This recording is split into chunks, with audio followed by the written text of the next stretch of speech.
Yep. Hello, my name is Gareth. You're watching the Hub Online Network. We got another fun show for you guys today. We're talking possible elections in Canada. We're talking Terry Fox with Vivian, and we're talking how to conserve water in Ashcroft. Let's get to it.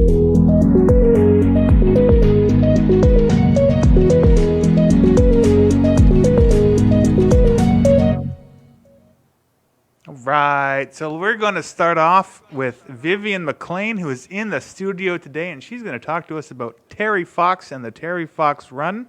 What's going on, Vivian? I don't know, I'm here, enjoying it. So I am the official Terry Fox Run organizer for Ashcroft this year, and also Cache Creek, because Cache Creek is not a designated run site. So anybody who wants to register for the Terry Fox Run this year, you can do so through the Terry Fox organization website, and you just sign up through Ashcroft. A lot of people have questions about how the run is going to work this year, and a lot of people honestly thought it wouldn't. So the plan this year is for on September 20th, which is the day of the run, people go out and they do what they can. They walk, they bike, they run, whatever contribution you can make. And then if you can, you donate money to the Terry Fox Foundation. And the motto this year is One Day Your Way. I am wearing this year's official Terry Fox shirt. We do have some available at the Hub for purchase, and all proceeds do go towards the Terry Fox Foundation. That's very cool. Now, you have some kind of a video to play right now, right? Yeah. All right, well, let's play the video.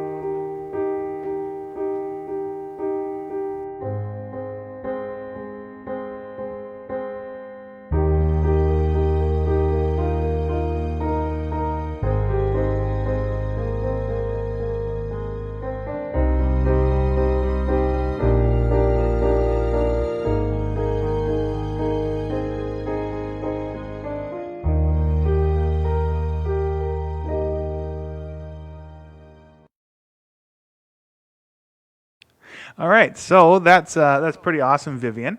Can you share some Terry Fox stories from your past? What were some highlights of your Terry Fox runs from when you were in school, I would assume? Yeah, I've never participated in a community run, so there is a distinction between school runs and community runs. And so I've only ever participated in school runs before, as I just graduated, but I remember especially vividly when I was in elementary school, we would walk from this building, which was the old school building, up to the Ashcroft Pool Park fields, and the kids just run and run and run laps around the lower fields, and then the teachers would walk along, and anytime they saw you slowing down, they'd be like, go faster, because they want to tire you out, right? But I always remember it being like really hot, but so fun at the same time, and you always feel like you're being a part of something great. And I remember I believe there were jars in the classroom where you could donate money to go to the organization as well. And I remember getting like a sticker where, you know, my name is Vivian and I'm participating in the Terry Fox Run. And so I just remember it being like a really meaningful event. Awesome. When I was in elementary school, we did a run from elementary school, probably about 3 kilometers. And then we ended with corn on the cob. Lots of bees in September. I remember there being lots of bees and lots of corn, and everybody swatting the bees. Anyway, so let's reiterate the information again, how people can sign up, and what day is the Terry Fox Run.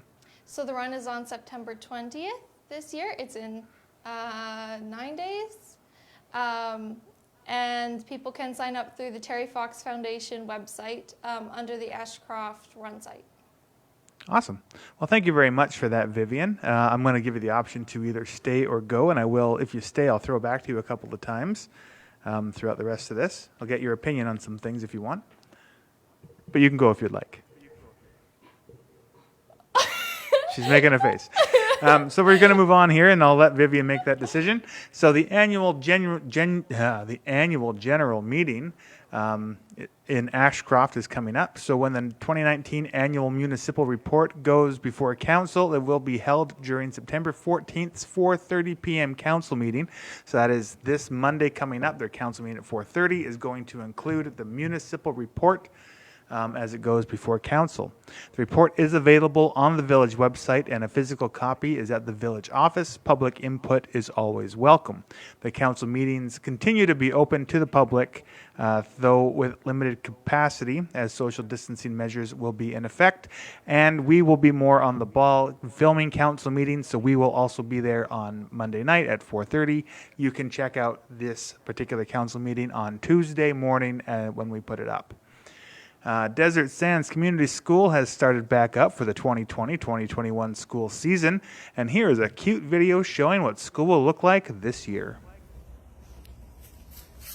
Hi Reese, glad to see you back. School might look a little different than other years, so let's take a look inside and find your door to come in and out of. Oh look, here's your sign. There are some new ways to move through the school. For example, you walk down the hall on the right side and keep your distance. You will see some adults and students wearing masks.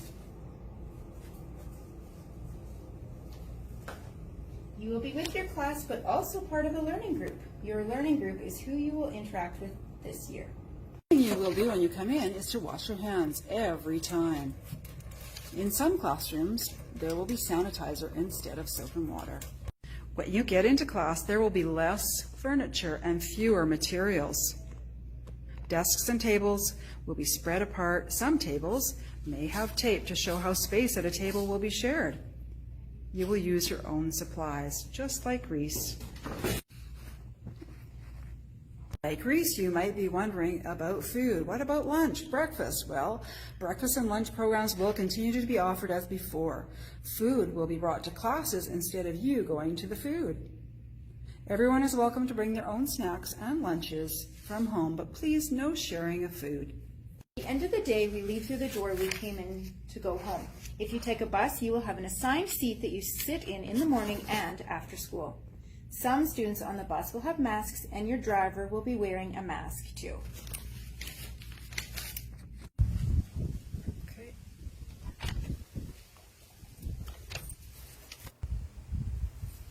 These are a few of the procedures we have in place to keep everyone safe. We look forward to seeing you back. For more health and safety information, see our COVID health and safety plan on our website. So that is an awesome video, and thank you to the Desert Sands Community School for giving us the opportunity to show that video. We did steal it from them, but with permission.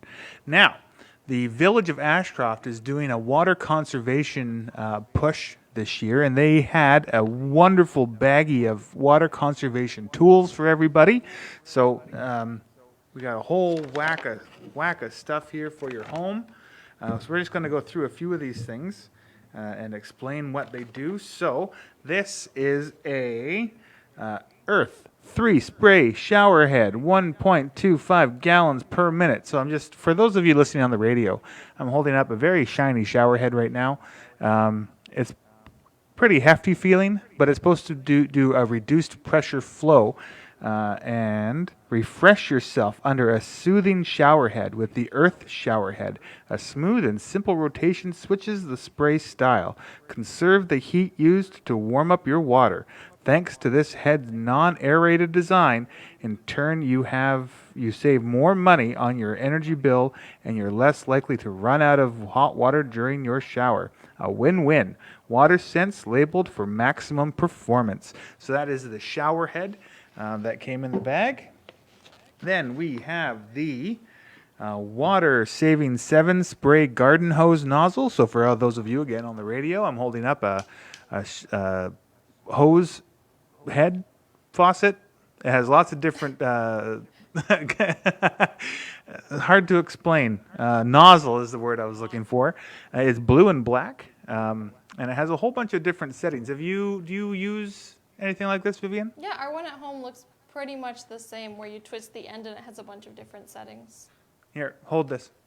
Oh, I got it. All right, so Vivian's going to show you guys. She's going to hold up what this next thing is. It is a dual spray 1.5 gallon per minute swivel with pause lever kitchen faucet aerator. A far-reaching, powerful spray makes this faucet aerator an excellent buy.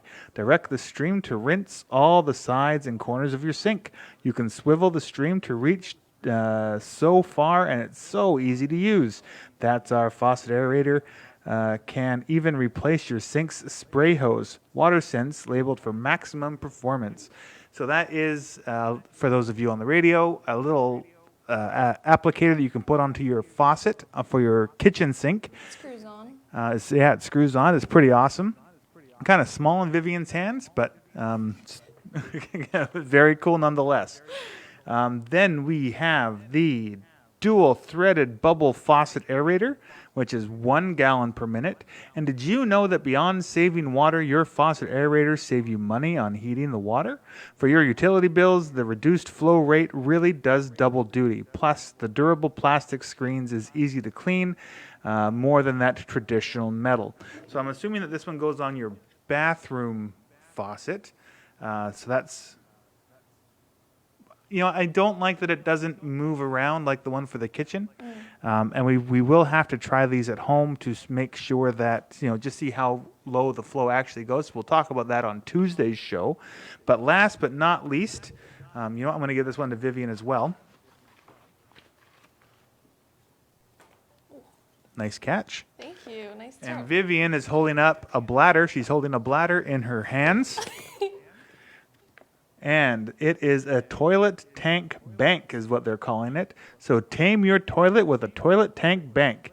It is the least complex and easiest to use toilet tank water saving product. Just fill with water and hang on the inside of the toilet tank wall. It saves an approximate 80 ounces of water per flush. So that is pretty awesome. If you don't have yours yet, go pick up your water conservation kit from the Village of Ashcroft office. What are you doing? Get it today. Thank you to the Village of Ashcroft for letting us show that off. What do you think, Vivian? Which is your favorite thing out of this bag of toys? This one. Yeah, she's holding up the bladder, folks. I knew it. It's cool. Do you do your part for water conservation? I'm not sure to what extent, but we do have things in our house for doing that. Like, for example, we have a bunch of drip irrigation outside for our flower beds and our flower pots, and we have an on-demand heating system for our water rather than like a tank that continuously heats the water.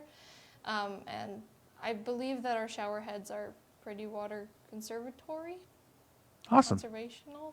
I, on the other hand, do not have anything that is water conservation. Conservative. But yet. Now. Have some now. Yeah, I have. Yeah. Oh, yes. I'm gonna. So throughout July and August, artist Royden Jofsison. I've always said this name wrong, and I am apologizing so profusely for this. But Mr. J took part in the exhibit Get Physical, a retrospective at the Sidewalk Gallery in Ashcroft. Now that it is done, he donated 50% of all of his sales during the show to the South Cariboo Elizabeth Fry Society Food Bank. And at the end of the show, he presented Executive Director Trish with a check for $1,212.50. So that is pretty awesome. Congratulations to everyone involved. If you want to see what that show was about, you can actually go into the Hub Online Network's YouTube page, and you can check out our video on that specific thing. On our last show, we talked about the newly formed Ashcroft Slough Society. Now we have a video about this, but I want to talk to Vivian about this first. For your mom is the president of the Ashcroft Slough Society. So tell us a little bit about why she's involved and why, do you have any memories about the slough yourself? So personally, I don't have a ton of connection with the slough itself on a personal level. I think it is super important to our community, and there's a lot of Indigenous significance to the land all around us. I know I have been there and I've walked along Evans Road many times, but you know, for the last more than a year, they've been stopping us from going into the slough the easy way or over the tracks, right? You have to take kind of an arduous journey to get to the slough now. And so, yeah, last year my mom was walking with her good friend Dora Winwood, and she was walking along Evans Road, I believe, and somewhere along the way to the slough, she was stopped by somebody in a truck who worked for the terminal, and they said, you can't come down here anymore. Your access will be taken away very soon. And they were just very disappointed and felt like it was not the right choice for the community. And so my mom has been part of the Ashcroft Terminal Working Group since its formation. And I think they just kind of wanted a way to prove that the public really cares about the slough. And so the best way that they could see that happening was to form the Ashcroft Slough Society. And then she just happened to become a president. Well, that's pretty awesome. We have been reached, or the Ashcroft Slough Society has reached out to us, as we spoke about last week. We went for a walk with them, which we're going to show you guys in a sec. We are going to reach out to the Ashcroft Terminal as well to see if they'll come in and do an interview about this, but we are in talks with the Slough Society to do an interview in the next week or two, so stay tuned for that. But let's check out the video. It's a little lengthy, but it goes by pretty quick, so let's check that out now.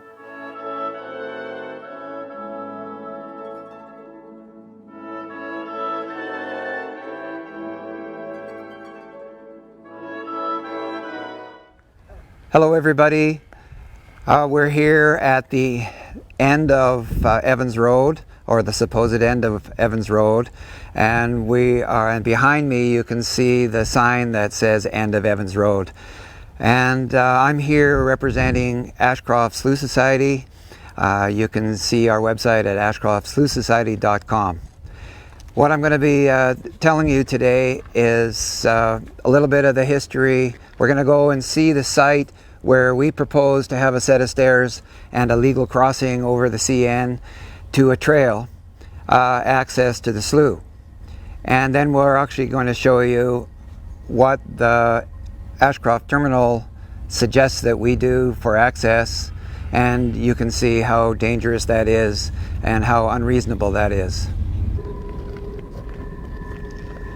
Okay, so behind us is Ashcroft Terminal land, and what we're standing on is Evans Road. Evans Road has traditionally and historically been access to all of the homesteads and ranches upriver, and there are many. And also what it included was 3 accesses to the slough area that people have been using in the Ashcroft area since before Ashcroft was Ashcroft, and before the railways were here, by the way. So because they have taken away the access because of all the construction going on, and we're totally for the construction, but they've taken it away, and they don't believe that they have to give us an alternative access. Our position is that they do have to give us alternative access at their cost. So we're going to show you now where that access would be. Okay, everybody, this is the site right up here that the Ashcroft Slough Society suggests that a set of stairs and a landing and a legal crossing go across the tracks. This would mitigate any of the liability problems that the Ashcroft Terminal is experiencing. And it will make it safe for all the people that want to go there. A fence could go right across here. The last shot was just over here on the road, and a fence here would stop people from just going into their property and crossing elsewhere. Set of stairs up, landing, legal crossing across to a trail. And I think it's only fair that these people who are good corporate citizens, as they say, give us the access that we require as local residents, and there are many of us. We have a petition that is 800 or so people. That's half the population of Ashcroft without really even trying very hard at all. So that's a pretty inexpensive, relatively inexpensive thing to do. There are better and more expensive options, and one of them is a tunnel right through here, and a company in Kamloops called Kamloops Tunneling does this for a living all across Canada. They put in 10-foot culverts through railways all the time, and a 10-foot culvert would accommodate people. And yes, it's more expensive, but it would be a better option for allowing access to more people that aren't so fit, potentially even wheelchairs. So we like that option, but it is expensive, and we understand that. That's why we've come up with this alternative plan of a set of stairs to a landing and a legal crossing through CN. Okay, so let's go over to where the Ashcroft Terminal suggests that everyone and anyone who wants access to the slough will have to go. It'd be a good idea to have poles with you if you're going to come this way.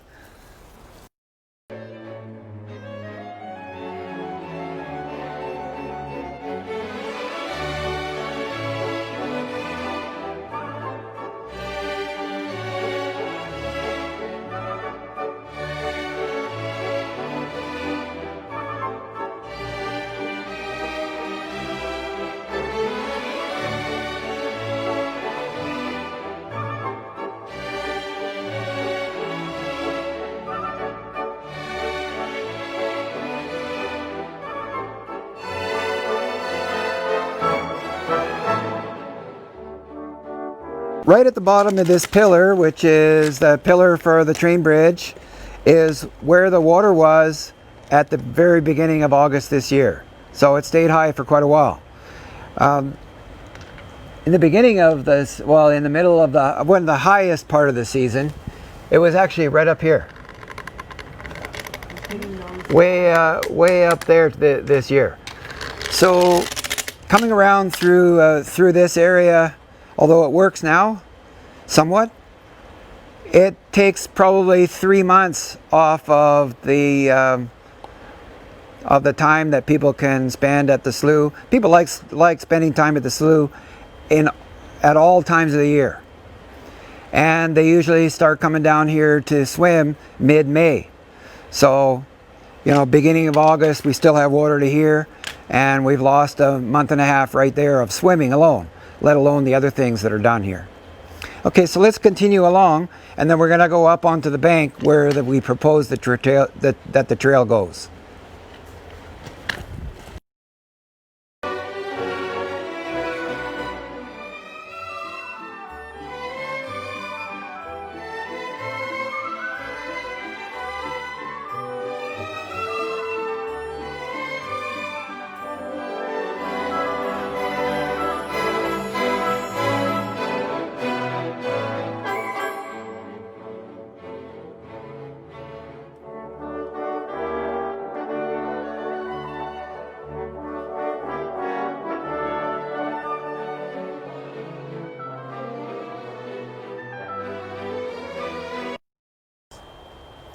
Well, it's a compromise on our part to even think about having access way over here, because it used to be that all the locations where we had access were 5 minutes away from the slough.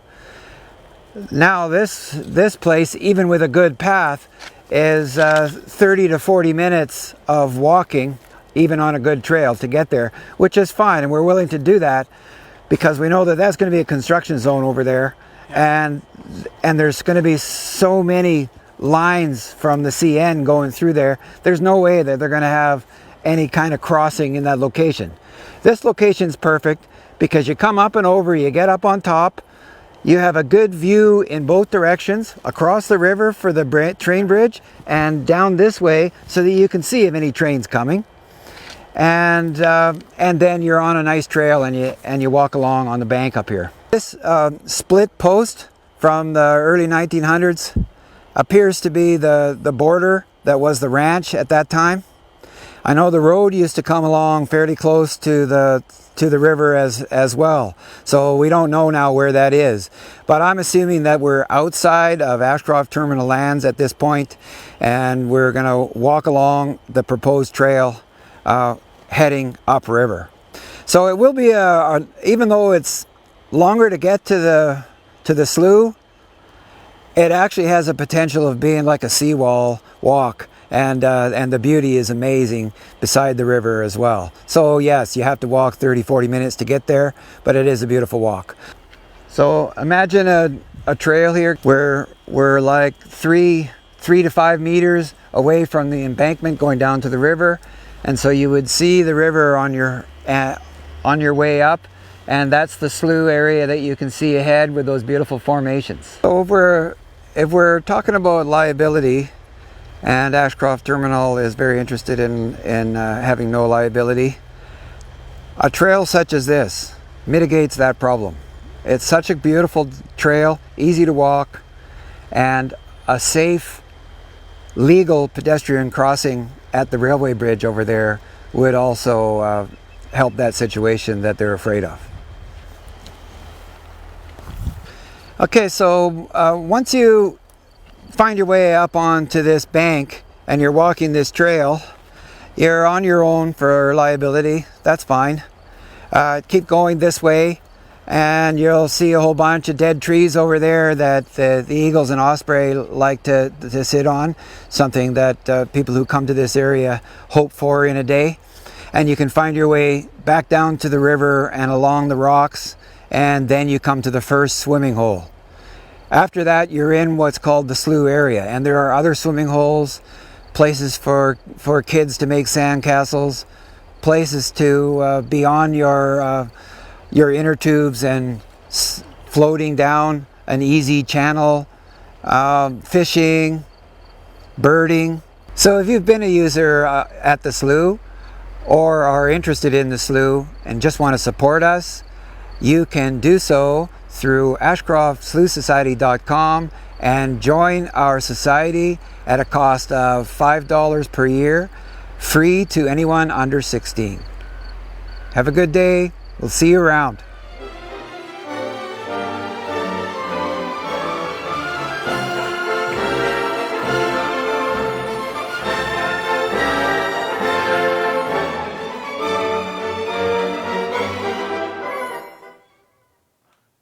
So thank you to Dan for inviting us along that treacherous walk. I hope that everybody saw me, that camera just falling and stumbling. That was not me overacting, although it was sped up at 300 times speed. But anyway, it was rough. Now, in Cache Creek, they were saying that, so there was a bear in Cache Creek, and yesterday they had said that the bear was gone, but now, as of today, they're saying our bear friend is back. Last seen heading towards Valley View Drive from the park.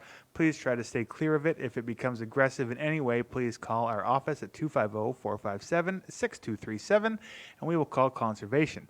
Please make sure all garbage is locked away and fruit is picked up and cleaned up.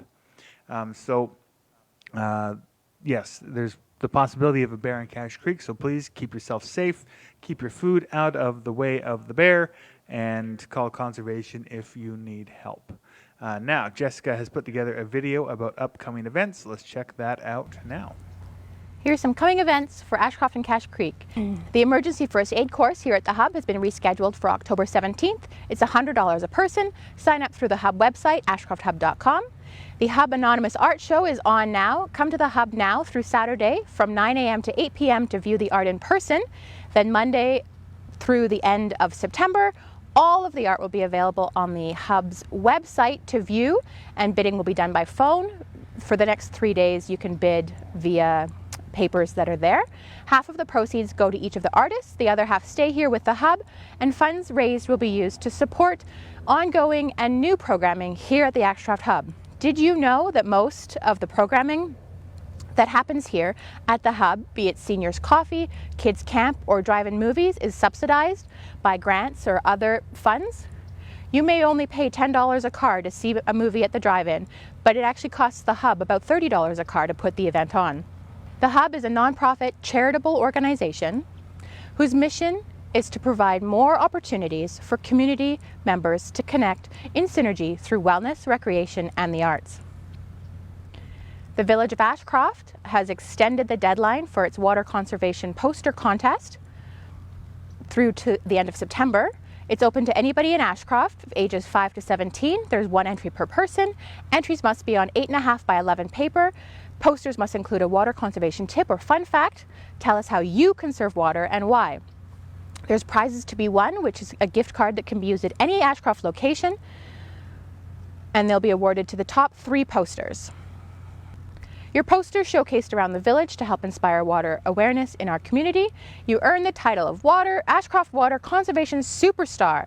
Drop your poster off at the village office, either at reception or the drop box that they have, or submit a high-resolution photo or scan of your photograph of your poster to intern@ashcroftbc.ca or through their Facebook page. The deadline is September 30th at 4 p.m.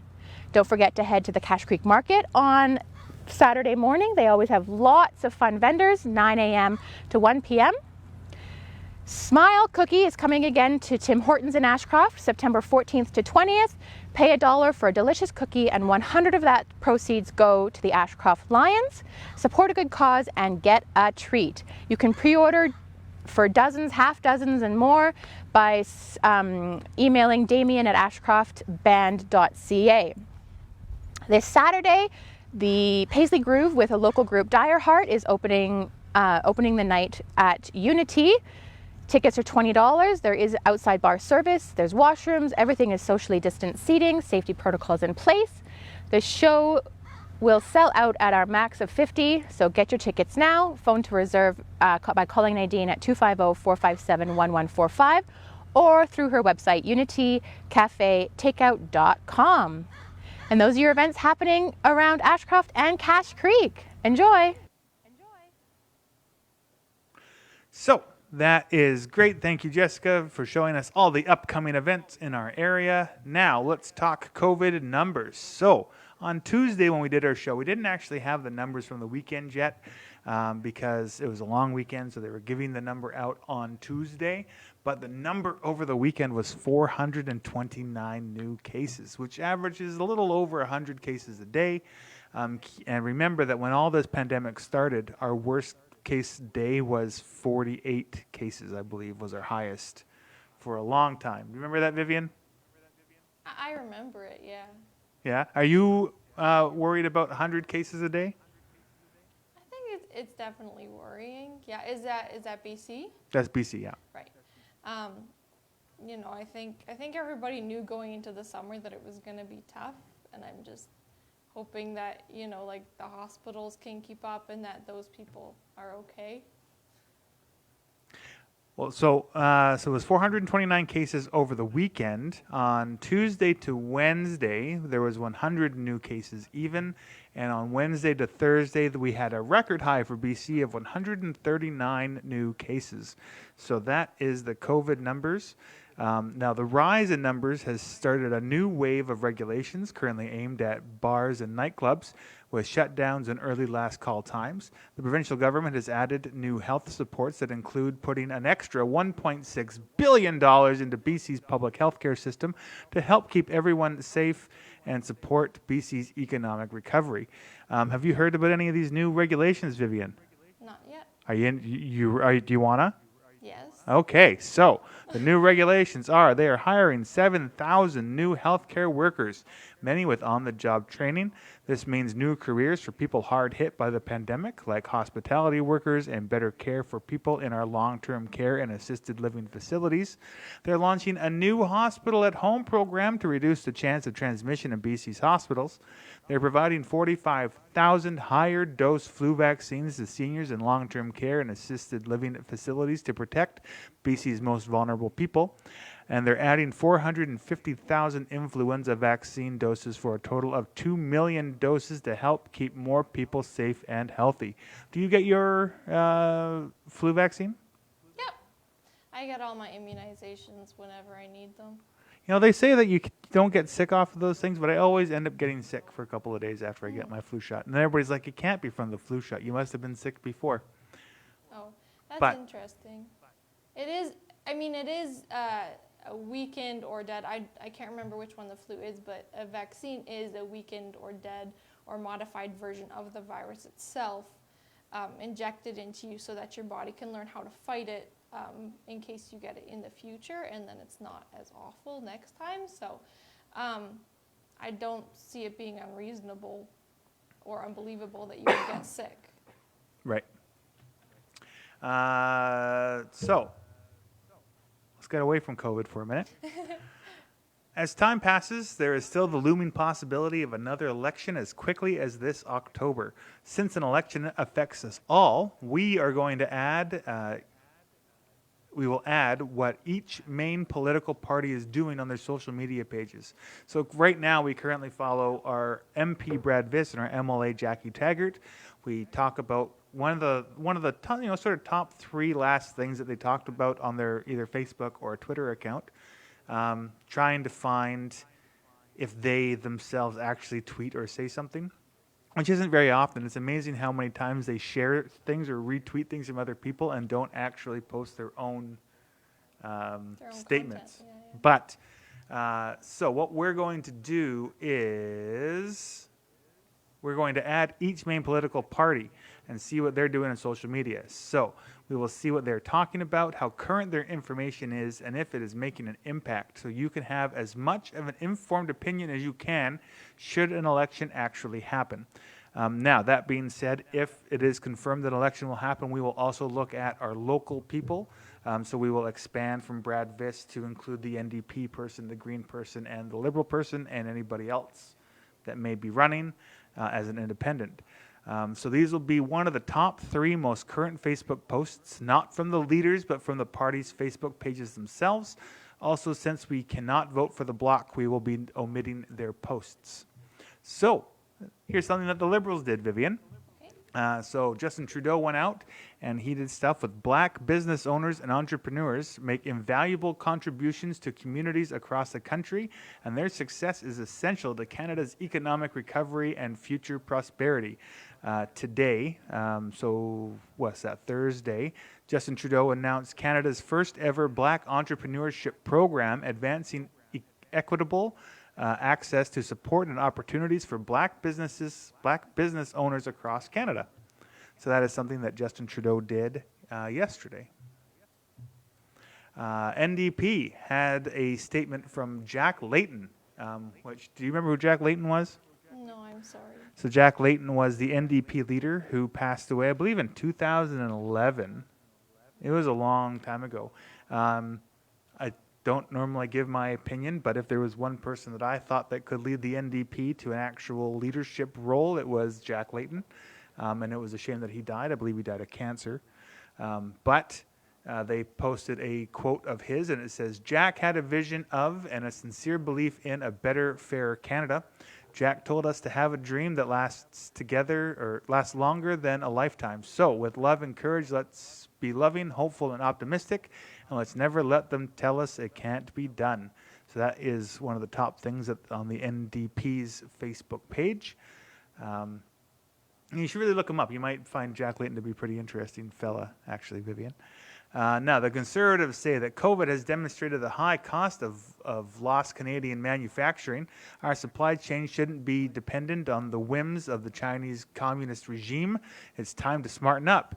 It's time to bring these jobs home and create more of them.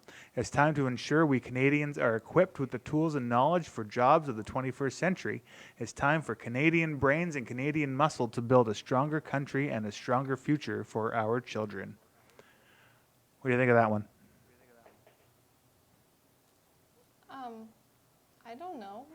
So essentially what they're getting at is they want to bring jobs back to Canada and not be so reliant on other countries. Such as China. Mainly China is the one that they're targeting in this particular... I was kind of confused why they were targeting China, to be honest. Well, That's what I thought. we get so many things from China. I think that another thing that I watched in regards to this one specifically is the new Conservative leader, Erin O'Toole, was doing an interview with someone from CBC. CBC. And it was a contrast between him and Trump in regards to Canada First, so bringing jobs back, making things here, that kind of stuff.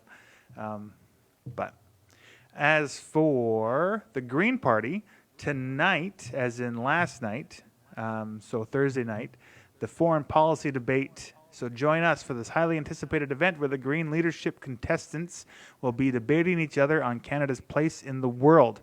Come hear why they stand on a wide range of important issues, and you can find the link for this on their Facebook page because Elizabeth May is stepping down after her term. Or is it before her term's out? I believe it's after. It's before? I'm hoping to actually get in touch with John Kidder soon because he's the leader of not the Green Party, but Mission a Metzger group. Fraser. No. What was it? He's the president of the Green Party, yeah. So I'm hoping to get in touch with him and see what our local boy making good is doing in Ottawa. So a story that affects us. So this is a disclaimer. So the Hub Online Network is talking about this particular topic because the Ashcroft Hub was looking at participating in this upcoming system. So this issue directly affected the Ashcroft Hub, which is the parent group of the Hub Online Network. So have you heard about We Charity? Yeah. So where was I here? The charity at the center of an ethics scandal that has ensnared Prime Minister Justin Trudeau and his former finance minister said on Wednesday that its co-founders will be stepping away and that the charity will be shutting down its Canadian operations. We Charity blamed the coronavirus pandemic and the political turmoil over the federal government's decision to tap into a $690 million grant program for student volunteers for the decision. It said a loss of sponsors left it in an untenable financial situation. Do you think that that's a little bit harsh for this group, or do you think that that's a fair and just thing for them to be doing, shutting down their doors in Canada? I mean, I think it's unfortunate that it's happening. I don't necessarily know everything that went on. I wish they, could have made it happen ethically, and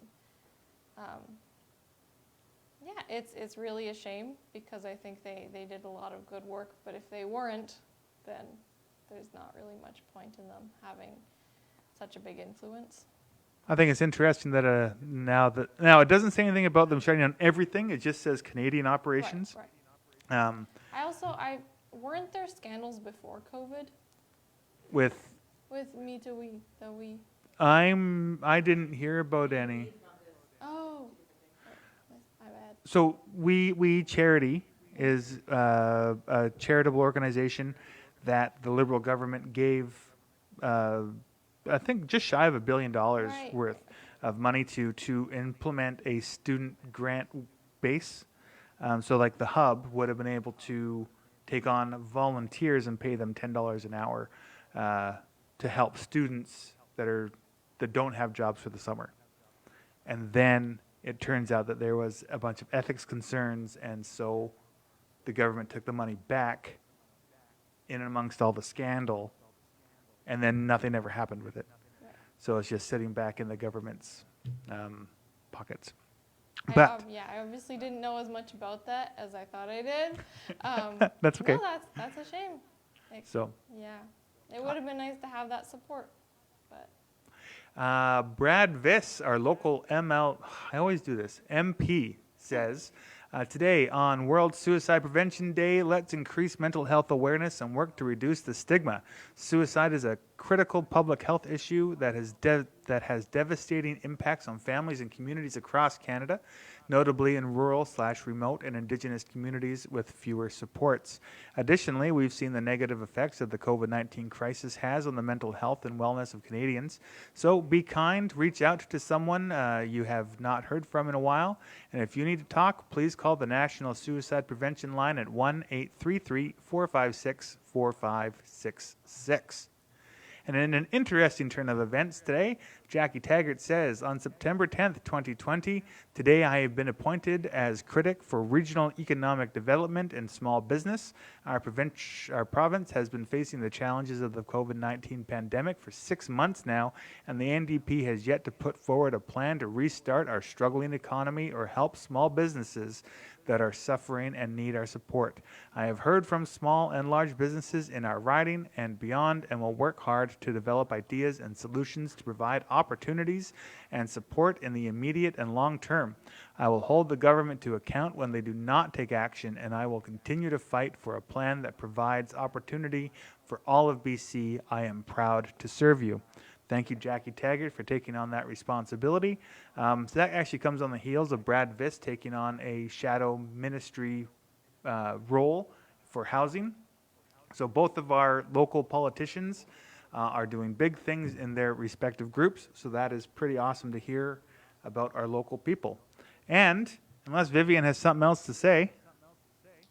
I just wanted to say, sorry, I know I'm like doubling back, but I wanted to say that if anybody has any questions about the Terry Fox run, to please contact the hub, and then I'll be in contact with them. Thank you. Awesome. And so thank you very much, Vivian, for coming in and speaking with us today and talking to us about Terry Fox and everything else. So that being said, Trory Wong,